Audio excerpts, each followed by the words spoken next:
ഞാൻ യാത്ര ചെയ്തതിൽ വെച്ച് ഏറ്റവും മനോഹരമായിട്ടുള്ളൊരു സ്ഥലമായിരുന്നു ദുബായ് ക്രീക്ക് ഹാർബർ. അപ്പം ദുബായ് ക്രീക്ക് ഹാർബറിലേക്ക് നമുക്ക് വളരെ കുറഞ്ഞ ചിലവിൽ തന്നെ യാത്ര ചെയ്യാം.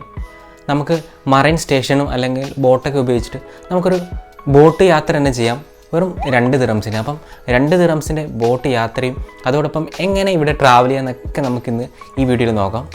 ഒരാഴ്ചത്തെ നീണ്ട വർക്കിന് ശേഷം ഒരു അവധി ദിവസം നമുക്ക് ദുബായിൽ തന്നെ കറങ്ങാൻ പോവുകയാണെങ്കിൽ തീർച്ചയായിട്ടും ദുബായ് ക്രീക്ക് ഹാർബർ വളരെ നല്ലൊരു സ്ഥലമാണെന്ന് പറയാം. അങ്ങോട്ടേക്കുള്ള യാത്ര തന്നെയാണ് അതിൻ്റെ ഏറ്റവും വലിയ അട്രാക്ഷൻ.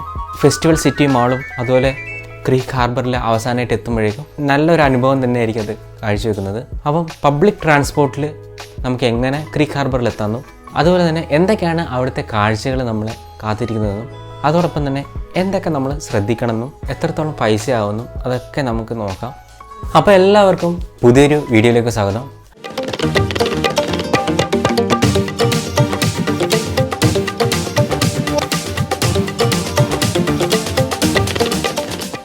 വളരെ മനോഹരമായിട്ടുള്ളൊരു ഈവനിങ്ങിൽ നമ്മൾ ക്രീക്ക് മെട്രോ സ്റ്റേഷനിൽ എത്തിയിരിക്കുകയാണ്. ഇവിടുന്ന് വേണം ക്രീക്ക് മറൈൻ സ്റ്റേഷനിലേക്ക് നമ്മൾ പോകാൻ. ഒരുപാട് യാത്രികർ ഇങ്ങോട്ടേക്ക് പോകുന്നുണ്ട്. മിക്കവാറും ഇന്ന് നല്ലൊരു സൺഡേ കൊണ്ട് തന്നെ ഒരുപാട് ആൾക്കാരും ഉണ്ടാവും. ഏതായാലും എസ്കലേറ്റർ ഇറങ്ങി നേരെ മറൈൻ സ്റ്റേഷനിലേക്കുള്ള എൻട്രൻസിലേക്ക് നമുക്ക് പോകാം. മെട്രോ സ്റ്റേഷൻ, ബസ് സ്റ്റേഷൻ ഇതിനൊക്കെ പുറമെയാണ് ഈ മറൈൻ സ്റ്റേഷൻ.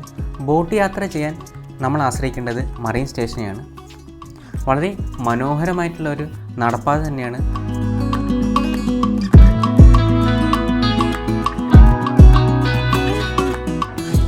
ഇതിൻ്റെ മേൽക്കൂര തന്നെ കണ്ടില്ലേ, എത്ര മനോഹരമായിട്ടുള്ള കൺസ്ട്രക്ഷൻ അല്ലേ. ചൂട് പുറത്തേക്ക് പോകാൻ വേണ്ടിയിട്ടാണ്. ക്രീക്ക് ഹാർബറിലേക്ക് മറൈൻ സ്റ്റേഷനിൽ നിന്ന് ഡയറക്റ്റ് ബോട്ടില്ല. നമ്മൾ നേരെ ഫെസ്റ്റിവൽ സിറ്റിയിലേക്ക് പോകുന്നു. അവിടുന്ന് വേറൊരു ബോട്ട് എടുത്തിട്ട് നേരെ ക്രീക്ക് ഹാർബർ എന്ന final destination. Creek metro station ഇറങ്ങി ക്രീക്ക് മറൈൻ സ്റ്റേഷനെത്തി. അപ്പം മറൈൻ സ്റ്റേഷനിലാണ് നമ്മുടെ ബോട്ട് ഉണ്ടാവുക. അപ്പോൾ ബോട്ടിന് വേണ്ടി ഒരുപാട് പേര് വെയിറ്റിംഗ് ആണ്. അപ്പം ഏകദേശം അരമണിക്കൂറോളം അവിടെ വെയിറ്റ് ചെയ്യേണ്ടി വന്നു. അങ്ങനെ അരമണിക്കൂർ ശേഷം നമ്മുടെ ബോട്ടെത്തി. 2 ദിറംസാണ്. നമുക്ക് വേണമെങ്കിൽ നോൾ കാർഡ് ഉപയോഗിക്കാം അല്ലെങ്കിൽ ടിക്കറ്റ് ഉപയോഗിക്കാം.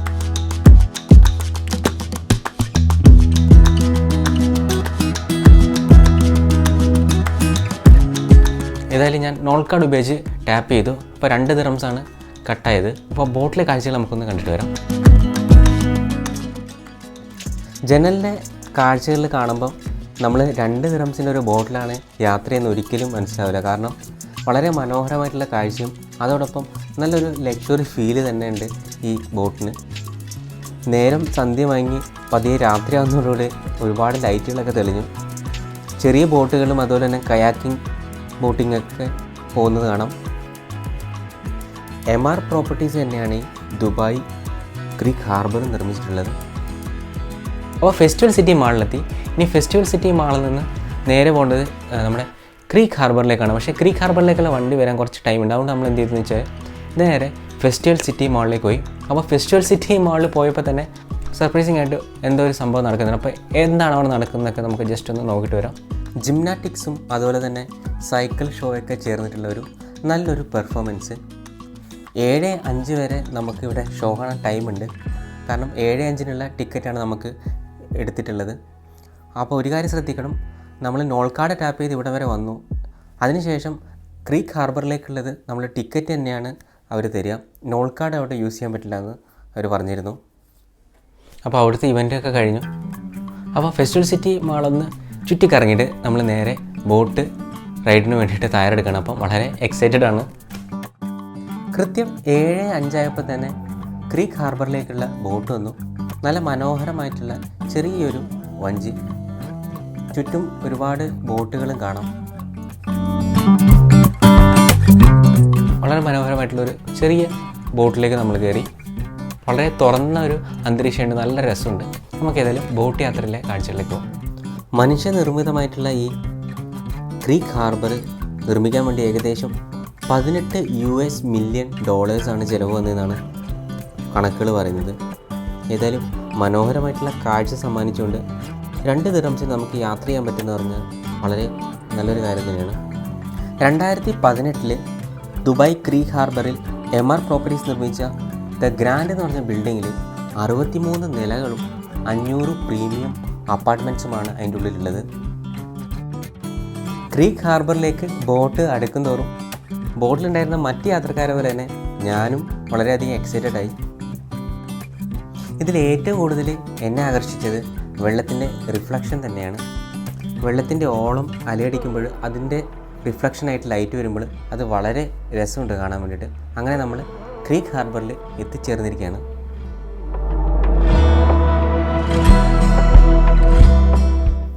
ഫോട്ടോ എടുക്കാൻ പറ്റിയ സ്ഥലമാണെന്ന് വേണമെങ്കിൽ നമുക്ക് പറയാം. കാരണം അത്രത്തോളം കളർഫുള്ളായിട്ടുള്ളൊരു ബാക്ക്ഗ്രൗണ്ടും അതോടൊപ്പം തന്നെ കുട്ടികൾക്കൊക്കെ കളിക്കാൻ വേണ്ടിയിട്ടുള്ള പാർക്ക് പോലത്തെ ഒരു സംഭവം, അങ്ങനെ ഒരുപാട് കാഴ്ചകളുണ്ട് ഇവിടെ. ലക്ഷറി ബോട്ടുകൾ നമുക്ക് വേണമെങ്കിൽ വാടകയ്ക്ക് എടുത്തിട്ട് ഇവിടുന്ന് യാത്ര ചെയ്യാം. ഏതായാലും നീണ്ടു കിടക്കുന്ന ദുബായ് ക്രീക്ക് ഹാർബർ ഒന്ന് നടന്ന് കാണാൻ തന്നെ വിചാരിച്ചു. പോകുന്ന വഴിക്ക് നല്ലൊരു ഫൗണ്ടെയിൻ കണ്ടു. കുട്ടികൾ ഇവിടെ നിന്ന് കളിക്കുന്നൊക്കെ ഉണ്ടായിരുന്നു.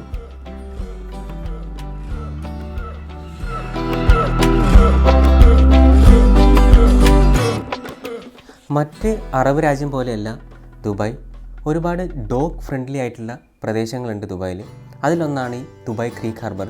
ഏതായാലും നല്ല രസമുള്ളൊരു നായക്കുട്ടീനെ കൊണ്ട് ഒരു പെൺകുട്ടി അങ്ങനെ നടന്നു പോകുന്നുണ്ട്. ഏത് രാജ്യക്കാരാണെന്നോ ഏത് ഭാഷക്കാരാണെന്നോ ഒന്നും അറിയില്ല. ഒരുപാട് പേര് ഒരാഴ്ചത്തെ നീണ്ട വർക്കിന് ശേഷം ഒന്ന് റിലാക്സ് ചെയ്യാൻ വേണ്ടിയിട്ട് ദുബായ് ക്രീക്ക് ഹാർബറിൽ എത്തിയിട്ടുണ്ട്. ഐ ലവ് UAE എന്ന് പറഞ്ഞിട്ടുള്ള ഈ ലോഗോ കാണുമ്പോഴേക്കും ഒരു സൺഡേ കൂടി അങ്ങനെ കഴിഞ്ഞല്ലോ എന്നുള്ള ചെറിയൊരു സങ്കടത്തോടെ ദുബായ് ക്രീക്ക് ഹാർബറിൽ നിന്ന് നേരെ തിരിച്ചുള്ള യാത്രയിലേക്ക് പോവുകയാണ്.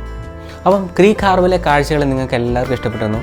നിങ്ങൾക്ക് എങ്ങനെ യാത്ര ചെയ്യാമെന്നൊക്കെ ഒരു ഐഡിയ കിട്ടിയെന്നൊക്കെ ഞാൻ വിചാരിക്കുന്നു. അപ്പോൾ ഇനി ഒഴിവ് ദിവസങ്ങളിൽ റൂമിലിരിക്കാതെ നമുക്ക് പുറത്തേക്ക് ഇറങ്ങിയ കാഴ്ചകളൊക്കെ കാണും. അപ്പോൾ കൂട്ടുകാർക്കൊക്കെ നിങ്ങളിത് ഷെയർ ചെയ്യുന്നു. അതോടൊപ്പം തന്നെ നിങ്ങൾ ക്രീക്ക് ഹാർബറിൽ ട്രാവൽ ചെയ്തിട്ടുണ്ടെങ്കിൽ അതൊന്ന് തീർച്ചയായിട്ടും കമൻറ്റ് ചെയ്യുക. അതോടൊപ്പം ഞാൻ പറയാൻ വിട്ടുപോയ കാര്യങ്ങളും, അതോടൊപ്പം ദുബായ് വളരെ എക്സ്പെൻസീവാണ്, അതുകൊണ്ട് പുറത്തേക്കൊന്നും ഇറങ്ങാൻ പറ്റുന്നില്ല എന്നൊക്കെ പറഞ്ഞിട്ട് ഇവിടെയും പോകാത്തവരുണ്ട്. അപ്പം തീർച്ചയായിട്ടും വളരെ ബഡ്ജറ്റ് ഫ്രണ്ട്ലി ആയിട്ട് പോകാൻ പറ്റുന്ന സ്ഥലങ്ങളൊന്ന് കമൻറ്റ് ചെയ്യുക. അതോടൊപ്പം വീഡിയോ എല്ലാവർക്കും ഒന്ന് ഷെയർ ചെയ്യുക. അതോടൊപ്പം ചാനലൊന്ന് സബ്സ്ക്രൈബ് ചെയ്ത് ബെൽ ബട്ടണും കൂടെ എന്ന് ചെയ്ത് കഴിഞ്ഞാൽ ഇനിയും ഒരുപാട് യാത്രകൾ, അതുപോലെ തന്നെ വേറെ ഒരുപാട് ടോപ്പിക്സിലുള്ള വീഡിയോസൊക്കെ ഇതിലുണ്ട്. അപ്പോൾ എല്ലാവർക്കും ഒരിക്കൽ കൂടി നന്ദി പറഞ്ഞുകൊണ്ട് നമുക്ക് പുതിയൊരു വീഡിയോയിൽ കാണാം. എല്ലാവർക്കും